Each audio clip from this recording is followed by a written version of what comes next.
Hello friends, so we are into the week number 3 where our topic of discussion is properties of pure substance. Now in the previous week we have discussed about the development of generalized equations for the change in some of the most important thermodynamic properties like the specific internal energy, specific enthalpy, specific Gibbs free energy, specific Helmholtz free energy. From using their definitions we have developed generalized relations for changes in all these properties, and of course I should not miss the changes in specific entropy and specific heats. We developed the Maxwell's relations, and using the Maxwell's relations we got all those generalized equations. Now those equations are applicable to any kind of thermodynamic system. Whether we are talking about a single phase system or multi-phase system, whether we are talking about a system involving chemical reactions or not, those equations are always applicable, maybe with certain additive terms, etc.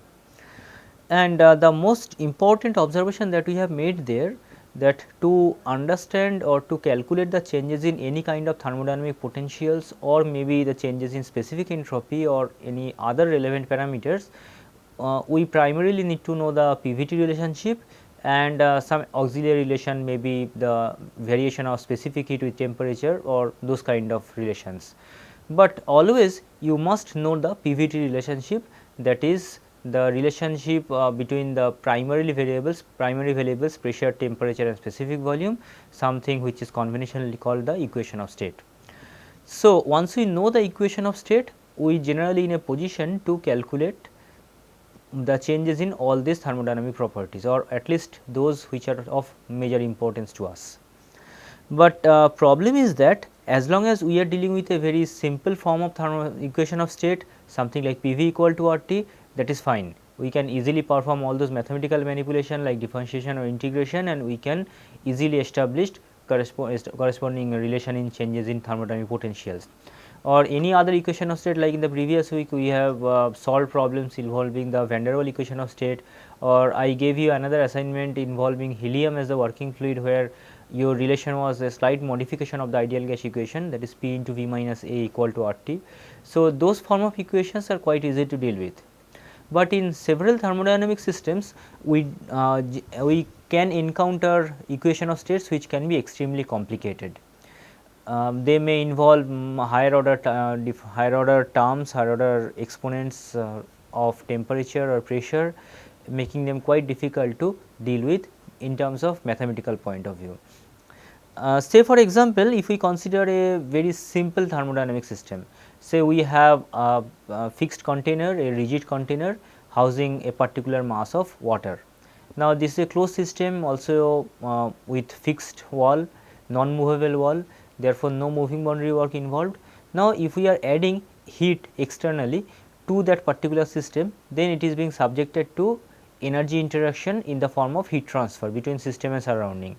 There is no work transfer, but there is heat transfer into the system, and because of that heat transfer, from first law we can easily say that there will be a change in the total energy content of the system, primarily in the internal energy of the system, which will be manifested in the form of changes in temperature of the system. This is an example of a sensible heat addition, that is the amount of heat that is getting added, that is directly getting manifested in the form of changes in temperature of the thermodynamic system. So, it is a very simple thermodynamic example, its practical application you can see in several cases. Just for making a cup of tea at your house, we have to boil water or we have to heat some liquid up to a certain temperature. But even in such situations also, the equation of state can be a quite complicated one. Like as we have seen, if we are dealing with an ideally incompressible substance, then we get very easy form of equation of state, du equal to Cv dt, dH equal to Cp dt, etc. Cp minus Cv equal to R. But truly speaking, no real substances are perfectly incompressible. Whatever small may be, but there is still some effect of pressure, and therefore, to correctly encounter that particular effect of pressure, we often have to deal with very large orders like 20th order, 25th order exponents or polynomials in terms of both temperature and pressure. And when we have to deal with such complicated equation of states even in a single phase application, then you can just imagine what will happen in a multi phase application or when we are encountering a phase change process. It is extremely difficult to define proper equation of state for phase change processes, almost impossible in most of the situations, and even if we can define one such equation, that will be very much situation restricted.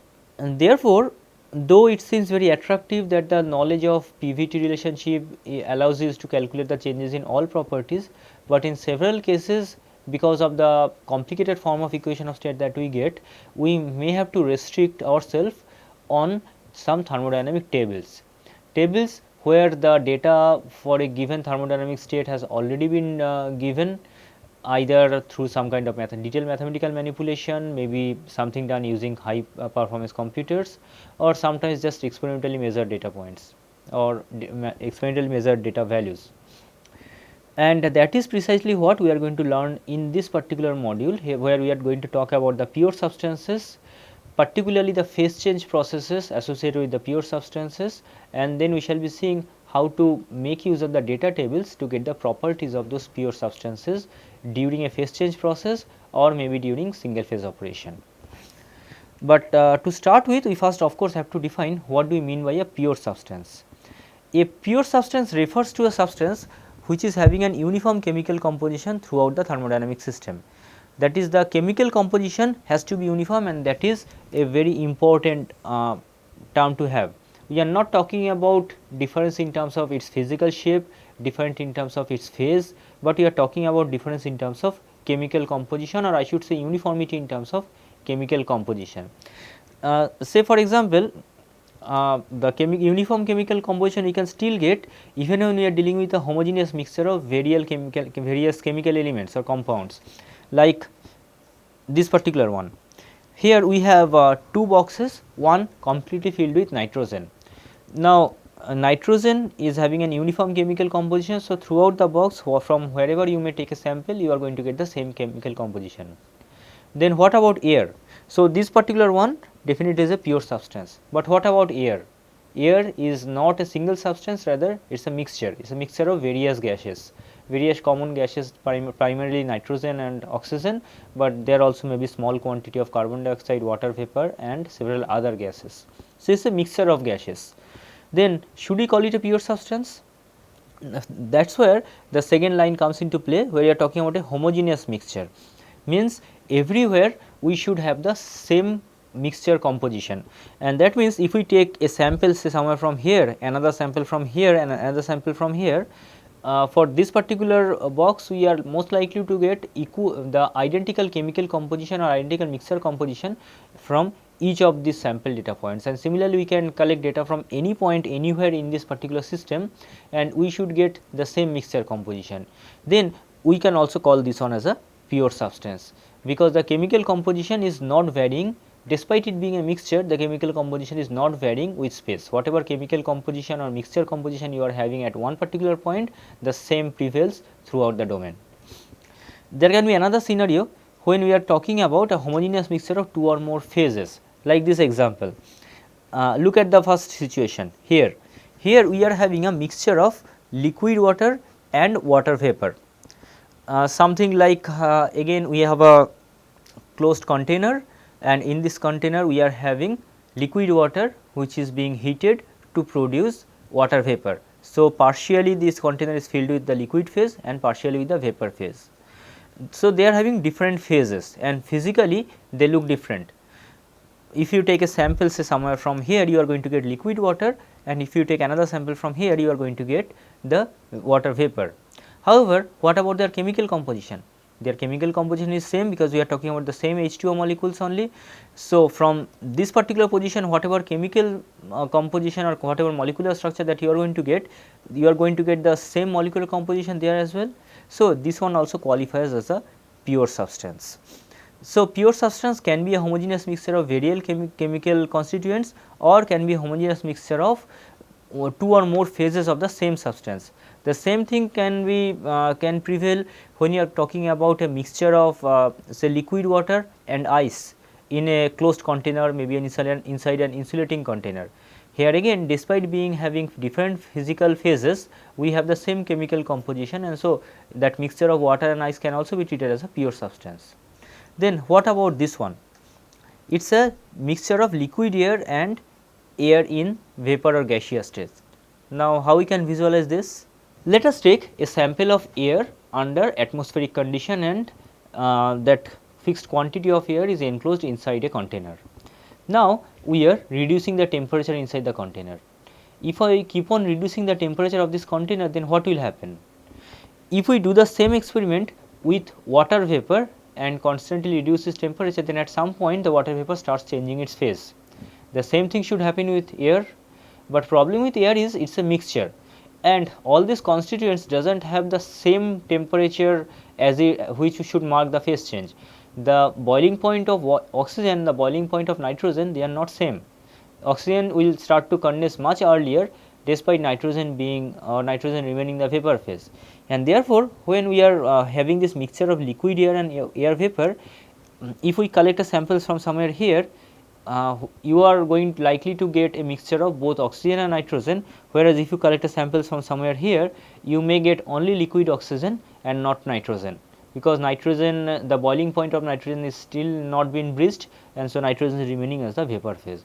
Now, between this point and this point, the chemical composition is not same, the mixture composition is also not same. So, this is not an example of a pure substance. So, we have to be very careful about the definition of a pure substance. When we are talking about a single chemical composition, we can blindly identify that as a pure substance. However, when there are multiple chemical composition, then we have to judicially think whether it is a homogeneous mixture or not. Pure substances can exist in commonly three different phases, as we all know: solid, liquid and gaseous. In solid, we generally have a fixed lattice structure where all the molecules are bound in a tight lattice unit with maintaining a constant average distance between the neighboring molecules. These molecules can vibrate with respect to their own position, but they can't have translational motion. Whereas in case of liquid, you generally have groups of molecules floating almost freely with respect to the other groups. Intermolecular attraction is extremely strong in case of solid, it is much lesser in case of liquid, but still some kind of intermolecular attraction exists, because of which we may get such groups of molecules, but not all molecules together. And intermolecular attraction is even lower in case of gases, where almost all molecules are free to do whatever they want to do, they are free to move over the entire domain available to them. Because of their random movement, they often keep on colliding with each other, thereby causing some exchange of energies, but they are hardly get bound back to a common structure. So, the intermolecular attraction is the highest in case of a solid, the lowest in case of a gaseous medium. And a pure substance can undergo phase change processes as well. That is, its phase can change from solid to liquid or vice versa, similarly liquid to vapor or vice versa, or in certain special cases it can also change from directly from solid to vapor or vice versa. We shall be shortly be seeing the condition for which we get this. So, all these three kinds of, or I should say 6 kinds of phase change processes are possible, but out of which the liquid to vapor phase change or vapor back to liquid phase change is the most common one that you can find in industrial or engineering applications, and that is why we shall primarily be defining the characteristics of a phase change process of a pure substance in the light of liquid vapor or vapor to liquid phase change, but whatever we are discussing, that is equally applicable to solid liquid or solid vapor phase change processes. To understand the liquid vapor phase change process, we shall be talking about a simple experiment. In this experiment, we have a piston cylinder arrangement. The piston is allowed to move such that it inside the atmospheric pressure is always maintained. So, to start with, outside the piston it is open to atmosphere, inside we have 1 atmospheric pressure and 20 degree Celsius temperature. At this point we are starting to supply heat to the system. Because of supply of heat, we shall be seeing a sensible heat addition, that is, the temperature of the system will start to increase, but there is no change of phase as long as the pressure is maintained to be 1 atmosphere.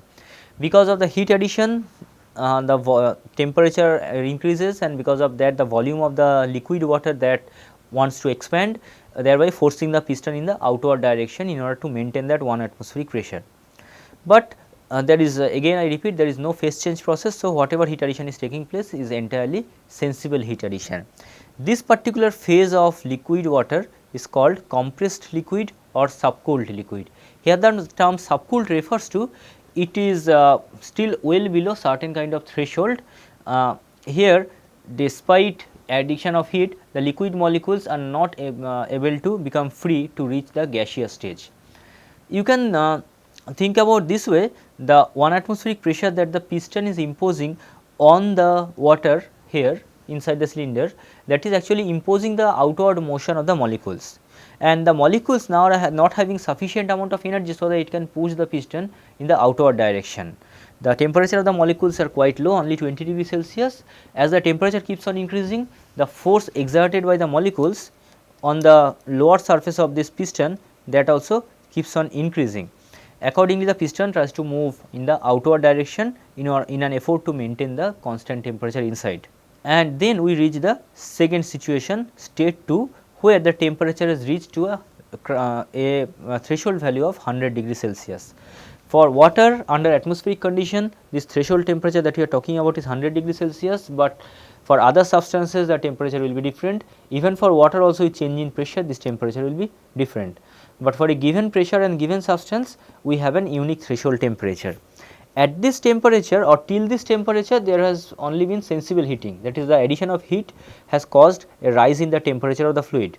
However, if we add even the smallest possible amount of heat to the system at this particular condition, the phase change will get initiated. So, this particular state is called saturated liquid state. The subcooled liquid refers to the state where the fluid is not going to vaporize.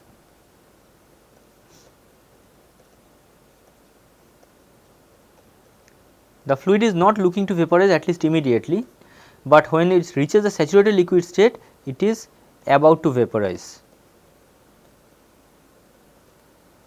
So, the compressed or subcooled liquid state here expands from that 20 degrees Celsius, the starting temperature, to that 100 degrees Celsius, the threshold. However, saturated liquid we are talking about only at this particular point where we have the atmospheric pressure and 100 degrees Celsius temperature. Then with further addition of heat, the phase change starts, and if we monitor carefully, then after some time you may find that we have two distinct layers, one layer of liquid and another layer of vapor, but the pressure and temperature that remains constant during this particular process. Of course, liquid and vapor have different properties, but the temperature and pressure will not change, and this particular state we call the saturated liquid vapor mixture, because here we have liquid and here we have a vapor, and we are getting this mixture at a constant pressure and temperature, the pressure and temperature which it attained at the point of saturated liquid. So, it is a saturated liquid vapor mixture. As we keep on adding the heat, the fraction of vapor in the mixture keeps on increasing, and then we shall be reaching a state which is just opposite to state number 4, where the entire system is filled up with vapor at 1 atmospheric pressure and 100 degrees Celsius. This particular state is called saturated vapor.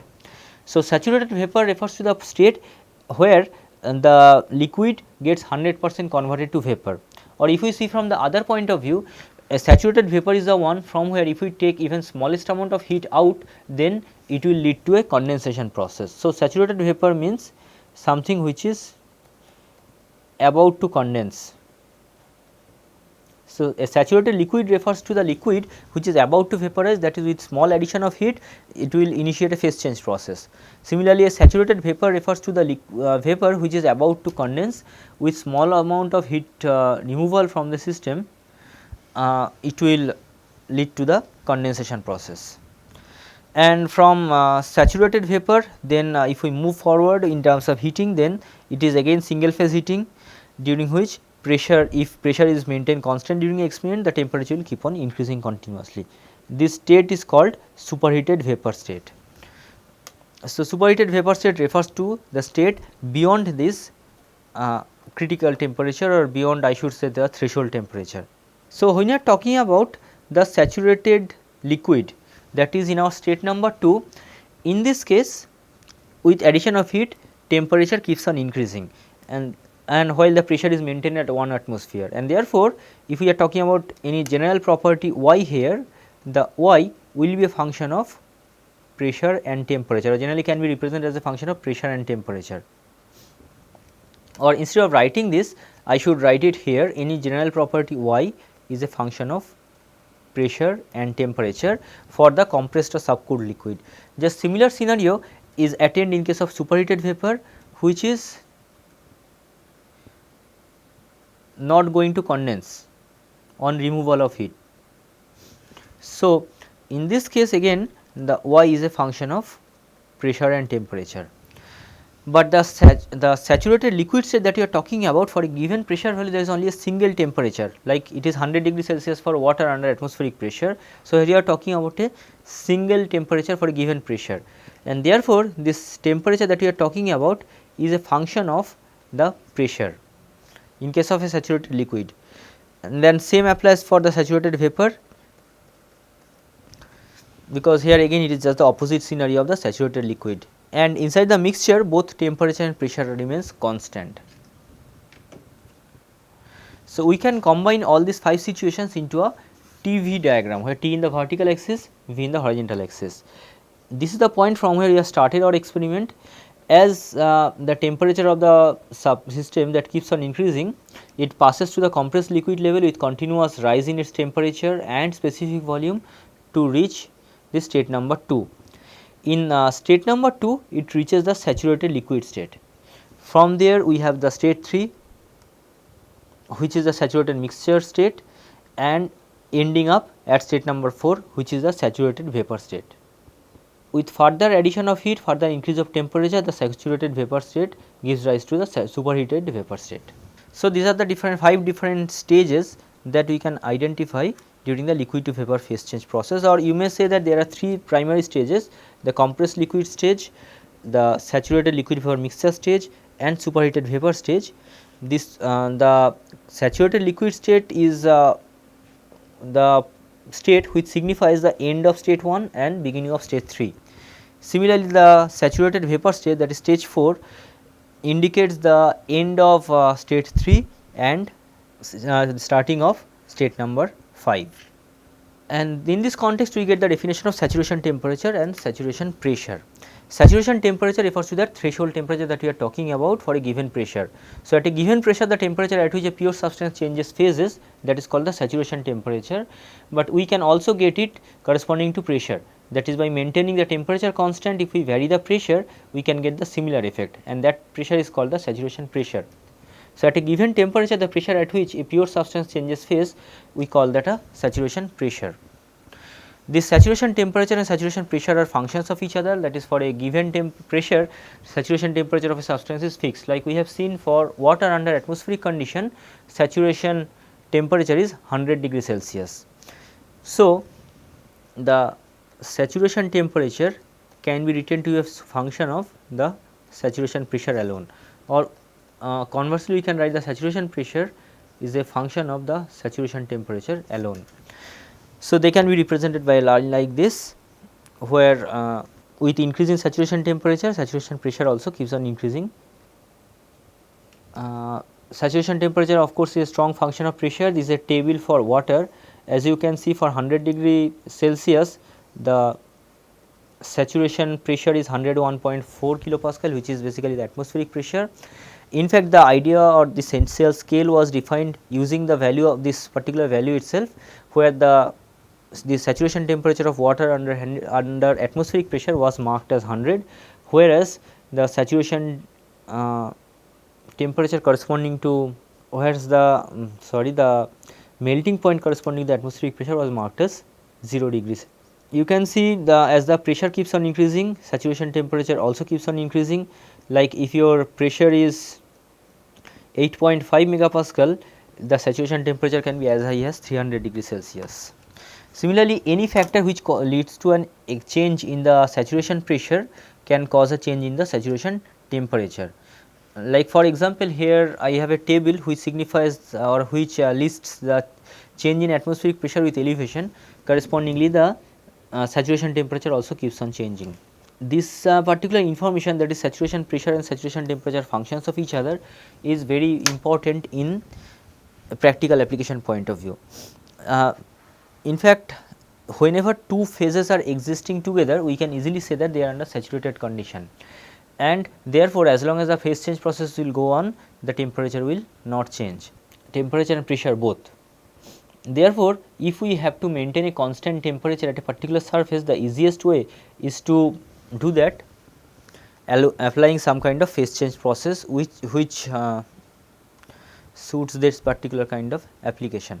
Now, earlier we have drawn the TV diagram only for a single case, which was for atmospheric pressure or 0.1 megapascal, and here we have seen that initially you have a compressed liquid zone during which temperature increases rapidly along with the specific volume, and then we reach the saturation temperature. So, this is the saturation temperature. From this point we have the phase change process going on till we reach this point where we have the saturated vapor zone, and then we have the superheated vapor zone. But if we change the pressure and do the experiment or repeat the experiment for some other pressures, you will get the similar trend. Like if we increase the pressure to 1 megapascal, then you will can find that there is same trend. However, the distance or the between the saturated liquid point and saturated vapor point has decreased significantly. Or if we mark that V1 as the specific volume corresponding to saturated liquid and V2 as the saturated vapor specific volume, then the difference, that is V1 to that is V2 minus V1, that keeps on reducing with increase in pressure. Similarly, if we go to 8 megapascal, there you can see it is even shorter. The distinction between these two phases, that keeps on coming down. On the contrary, if we increase the if we decrease the pressure to this level, then you can see this is saturated liquid point, this is saturated vapor point, the length of the line has increased. So, the phase change is taking more energy and it is slower process, and this particular trend keeps on continuing till we reach this particular scenario, a pressure of 22.06 megapascal. So, as we are moving in the higher pressure zone, the distance between the liquid and vapor is reducing, signifying that the distinction between liquid and vapor is gradually diminishing, and at this particular point, which we are marking as a critical point, the distinction between liquid and vapor is non-existent, that is both liquid phase and vapor phase are identical to each other. And if we do the experiment now for a pressure higher than critical pressure, then there will be no phase change at all. So, for pressure lower than critical pressure, you can see there is a distinct phase change during which there is change in all the property values. However, when we reach the critical pressure level, then the distinction between vapor and liquid vanishes or that reduces to a single point. And if we increase the pressure even further, then there is if we increase it even further, then there is no phase change process, just temperature or energy content of the system keeps on increasing continuously. So, critical point is a very important point in a way to identify the nature of a system. So, just take the example of this particular pressure level where the pressure is lower than critical pressure. Your initial system is at this particular point, and now slowly you are removing heat from this. Then what path it will follow?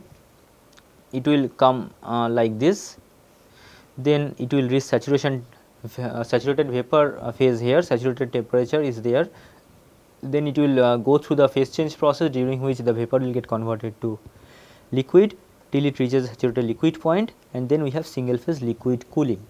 However, if the same process we are starting at this point and moving again along a constant pressure line, then what will happen? Here the temperature of the substance that keeps on reducing in this direction, but there is no exclusive phase change, it just continues in this way. So, this scenario, that is P greater than P critical, we call it a supercritical pressure level. At supercritical pressure level, there is no distinction between liquid and vapor phase.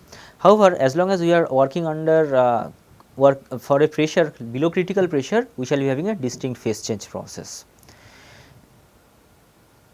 So, this is an interesting chart which lists the critical pressure for several substances.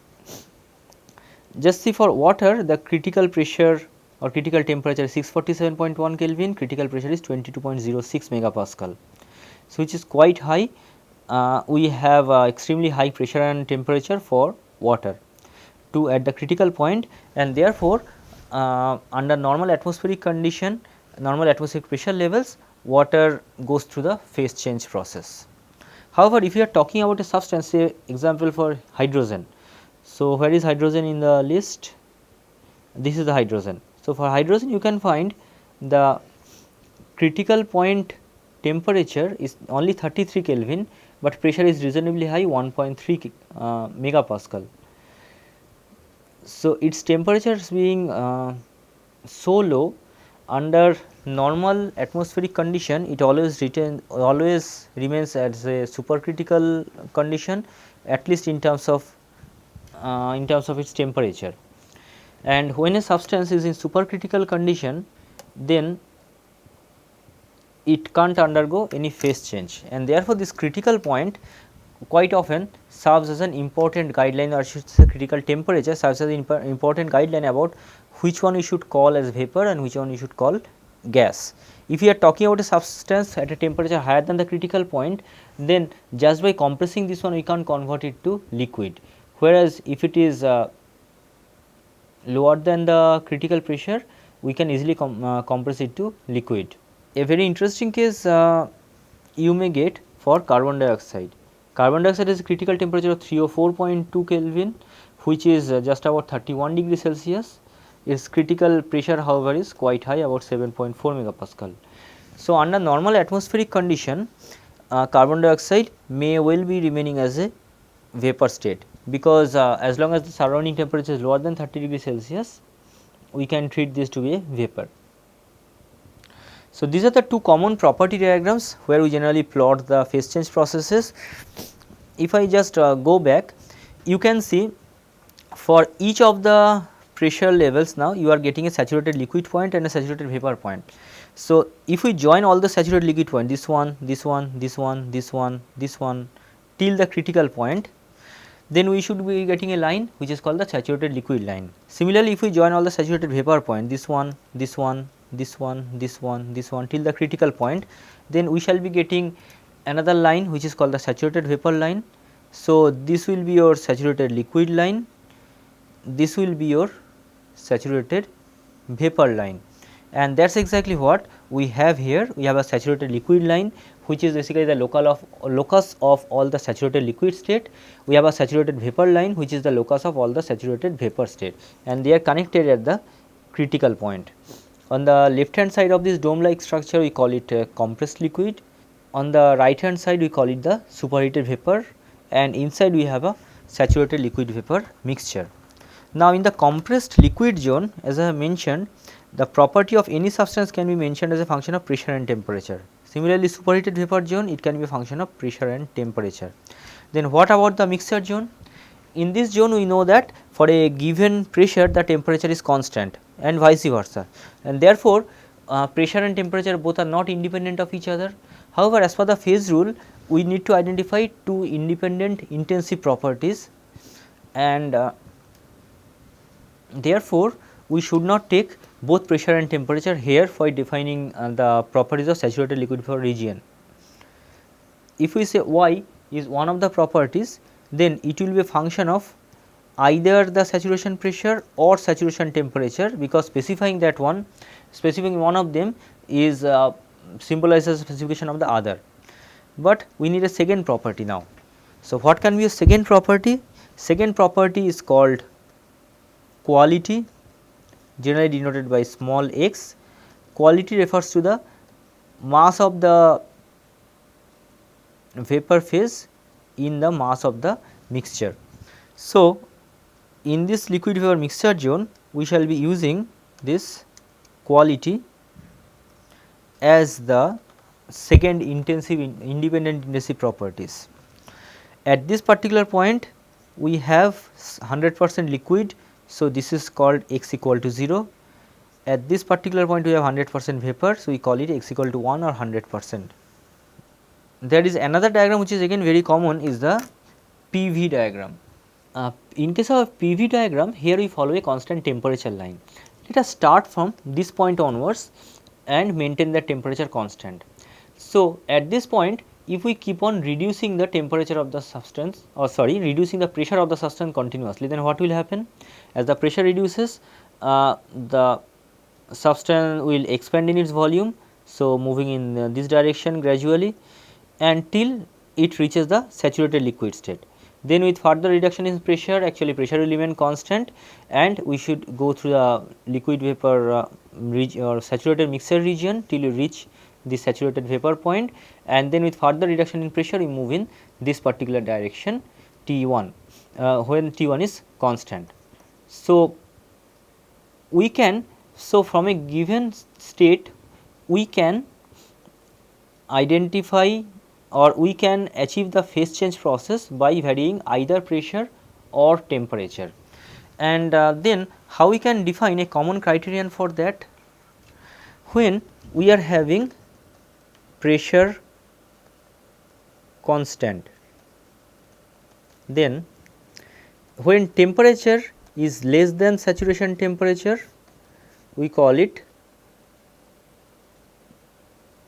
compressed liquid.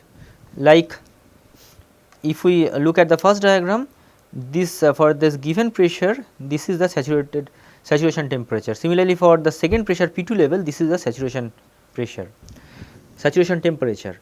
When temperature is equal to saturation temperature, then where we are? We are in the mixture zone, or I should write the saturated mixture zone.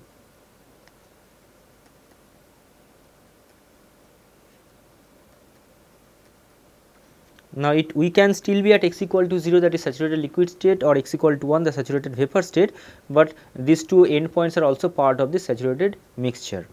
And when temperature is greater than saturation temperature corresponding to that pressure, then what we shall be having? We are into this superheated vapor zone. Then what about in terms of pressure? That is when temperature is constant, then what we can say? We can have again three scenarios: pressure less than saturation pressure, pressure equal to the saturation pressure, or pressure greater than the saturation pressure. So, when pressure is equal to saturation pressure, we know that that is saturated mixture. Now, which one is compressed liquid and which one is superheated vapor among these two? Just look at this diagram, the PV diagram. For this given temperature T1, this is your saturation pressure P sat corresponding to T1. So, in the compressed liquid zone, what about the pressure? It is higher than saturation pressure or lower than saturation pressure? It is higher. So, when pressure greater than saturation pressure, we have the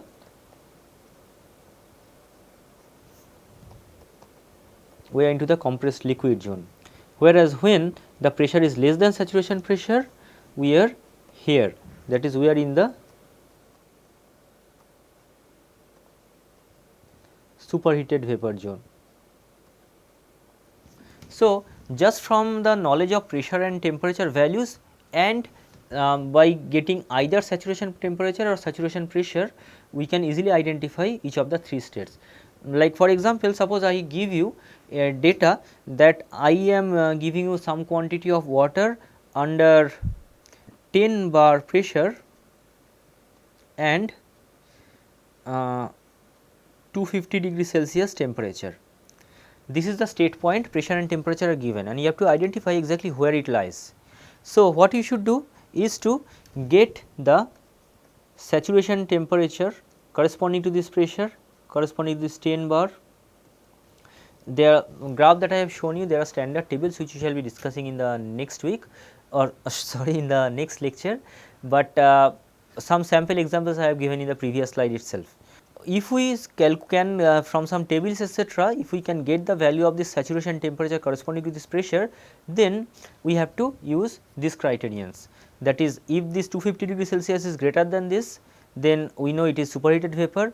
If it is less than this, it is compressed liquid or subcooled liquid, and if it is equal to this 250 degree Celsius, the saturation temperature, then we are in the mixture zone, that is saturated liquid vapor mixture region, and we may be having a phase change process going on. Now, I would also like to mention here why you are calling it compressed liquid. The term subcooled is quite logical, which refers to temperature lower than saturation temperature, but compressed actually is referred to this particular condition, pressure greater than saturation pressure. Here the system is being subjected to a pressure greater than its saturation pressure, and that is why we call it a compressed liquid. whereas in the superheated vapor zone, though there is nothing called expanded vapor kind of term, but here the pressure is lower than the saturation pressure.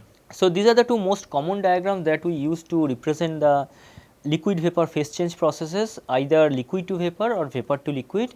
And now we know that from the knowledge of pressure and temperature, how we can identify the state in any one of the three regions, and also you have been introduced to this concept of this quality of as the second intensive property to characterize the mixture zone. Use of this quality we shall be learning in this next lecture. Now, we have so far talked about the liquid and vapor phases, but quite often we may have to encounter the three phases simultaneously, and then we can expand our diagrams, PV or TV diagrams, to incorporate the solid phase as well. Here I have put only the solid PV diagram. Let us say we start at a point like this and move along a constant pressure line. So, if we are moving in this direction starting from a superheated vapor state, then as the energy is taken out of the system, its volume will reduce till it reaches this particular situation, which is what we call this the superheated vapor zone or superheated I should say we started with superheated vapor and now we reach the point which is the saturated vapor. Then with further removal of energy, it will go through the phase change process, vapor getting condensed back to liquid till we get to 100% liquid point. So, what we call this state? The saturated liquid state. Now, with further removal of energy, there will be further reduction in the specific volume and we are into the subcooled or compressed liquid state, and this will continue till we attain the melting point temperature. Here one thing is important to know that here for the vapor phase we are having this much of change in specific volume, whereas for liquid we are having only this much, but corresponding change in temperature may not be, it is not that the change in temperature for the vapor case is much larger compared to the liquid, rather it can completely be opposite, but liquid is mostly incompressible and therefore the change in its volume because of the change in temperature is quite small. Now, once we attain the melting point, then it will go through a phase change process again, during which again the temperature and pressure both remains constant. This is the point where we reach the 100% solid point. So, this particular point can be identified as the 100% liquid in terms of the solid liquid phase change.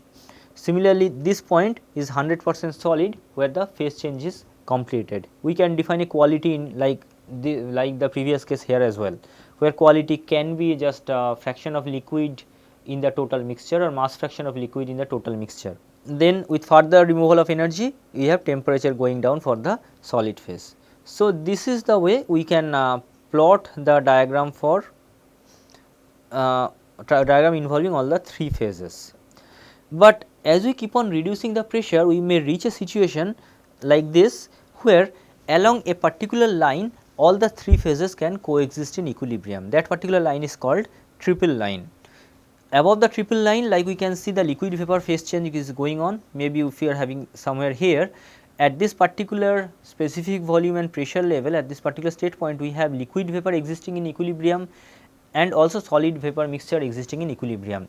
So, triple line refers to the line along which all three phases can simultaneously exist in equilibrium. Like if we talk about this particular line, liquid and vapor can coexist in equilibrium under saturation.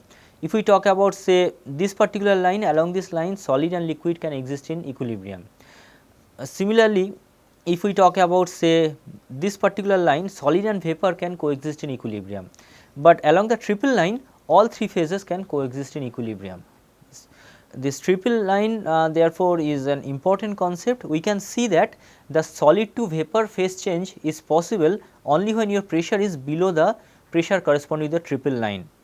Therefore, when we are at a pressure level above this triple line level, like if we extend this particular pressure often called the triple point pressure or triple pressure. So, once we are at a pressure above the triple pressure, then we can have solid to vapor conversion only through liquid, that is the solid has to get converted to liquid first and then that liquid will get converted to vapor. However, when we are below the triple point pressure, then solid can directly get converted to vapor and liquid is non-existent, liquid state can't exist below the triple point. So, this is the common diagram, common PV diagram involving all the three phases, but there is one exception also, or certain exceptions also, for substances which expands on freezing. Commonly we know that for all substances, as it freezes, the volume reduces, that is volume of solid is lesser than the volume of corresponding liquid, or conversely we can say that the density of solid is higher than the density of corresponding liquid. But that is not true for certain common kind of substances, for which density of solid actually is lower than density of corresponding liquid. Can you think about a common example? Definitely water. Water has its highest density at 4 degrees Celsius, a smallest specific volume. Now, as the water temperature reduces from 4 degrees Celsius to 0 degrees Celsius, actually its density keeps on decreasing, or specific volume keeps on increasing, and once it gets converted to ice, then its specific volume is even higher, and therefore, liquid water at 4 degrees Celsius is having a higher density compared to solid, and hence for water the solid contracts on freezing and leading to this kind of modification in the corresponding diagram. Mind you, this such kind of anomalous expansion, though very uncommon, but it is not only an unique characteristic of water, there are several other substances also which can exist in or which can show such kind of anomalous expansion. Substances like bismuth, antimony, germanium, gallium, and silicon, okay, acetic acid can be another good organic example. These all generally give certain kind of anomalous expansion, that is their solid is lighter than the corresponding liquid. But for most of the common substances, this diagram itself is sufficient. Quite often, instead of plotting in PV or TV plane, we just plot the profile for pressure and temperature, which allows us to represent all the three phases and their corresponding transition lines easily. So, you can clearly see on this PT plane the three phases, solid, liquid and vapor, and on such PT diagram the triple line contracts to a single point, which is called the triple point. It is again a unique characteristic of any system, quite similar to the critical point. Like critical point is unique for a given substance, same as the triple point. Critical point, the importance is above the critical point we generally call it a gas, and below we call it a vapor, because a substance which is above critical point we just we can't change its phase very easily. Similarly, for triple point you can clearly see, if as we have drawn from the previous diagram, the same thing. Below triple point we can have only solid and vapor phase, but no liquid phase, whereas above the triple point we have, above the triple point pressure I should say, we can have all the three phases. If we see in terms of temperature now, if we see in terms of temperature, then for common substances which contracts on freezing, below triple point temperature also we can't have liquid, we can have only the solid or vapor phases below the triple point temperature.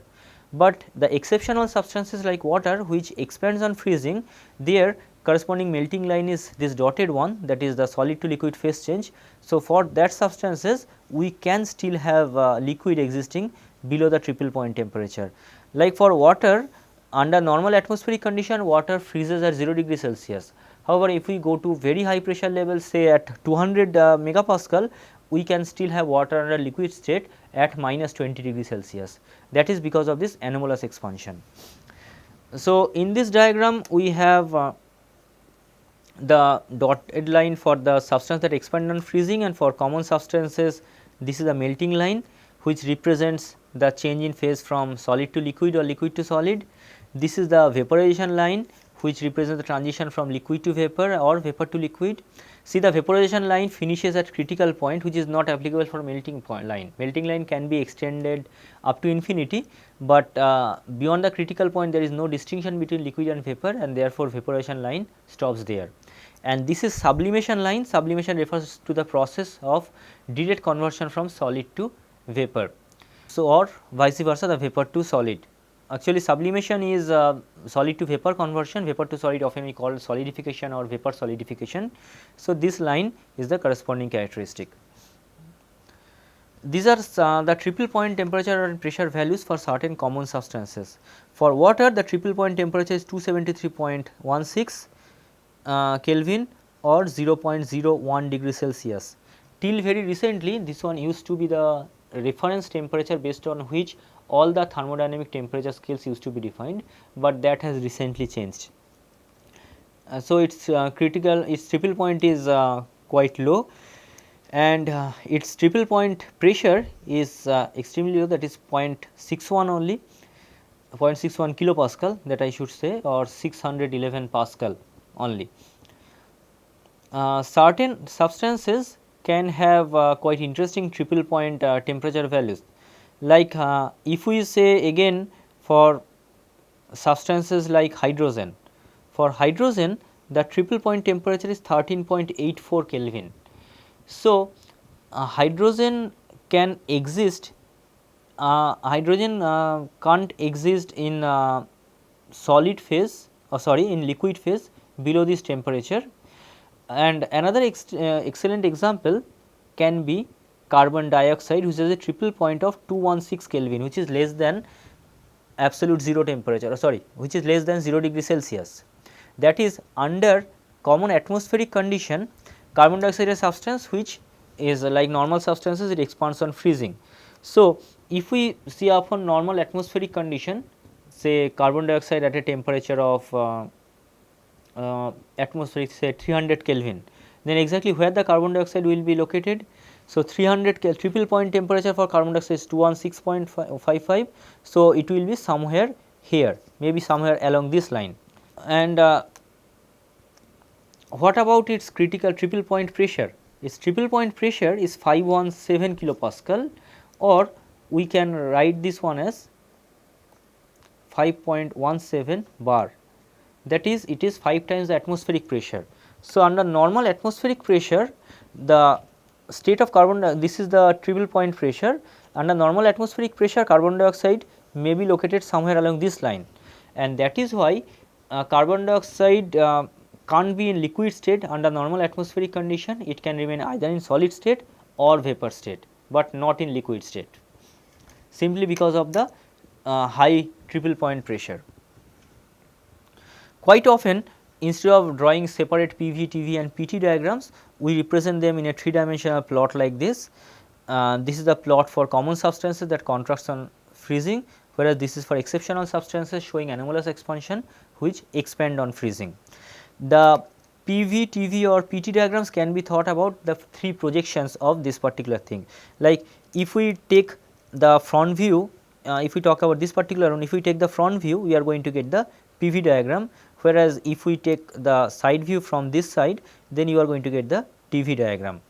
And this way we can get the projection for each of these diagrams or each of these 3-dimensional representation to plot all the 3 PV, TV or PT planes. So, that takes us to the end of our discussion for the day. We have actually tried to review the thermodynamic terms associated with a phase change process quite quickly. We defined the pure substance and then talked about the liquid vapor phase change process in detail, defining the concept of saturation pressure and saturation temperature, then leading to the concept of critical point, triple point. We introduced the diagrams, that is PV, TV diagrams and even the PT diagrams also. The critical point is a very important criteria, I keep on repeating, which allows us to identify a substance which whether that can be condensed on applying pressure or not. If required, I can discuss a bit more on the importance of critical point in the next lecture.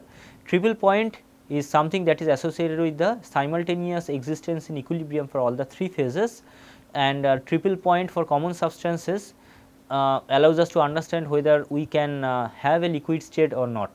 Like common substances like carbon dioxide, which has a high triple point pressure, can't be in liquid state under normal atmospheric condition, that is because of its triple point value. We have also discussed about the property diagrams, 3 diagrams and also their combination in terms of a 3-dimensional projections. So, that takes us to the end of today's discussion.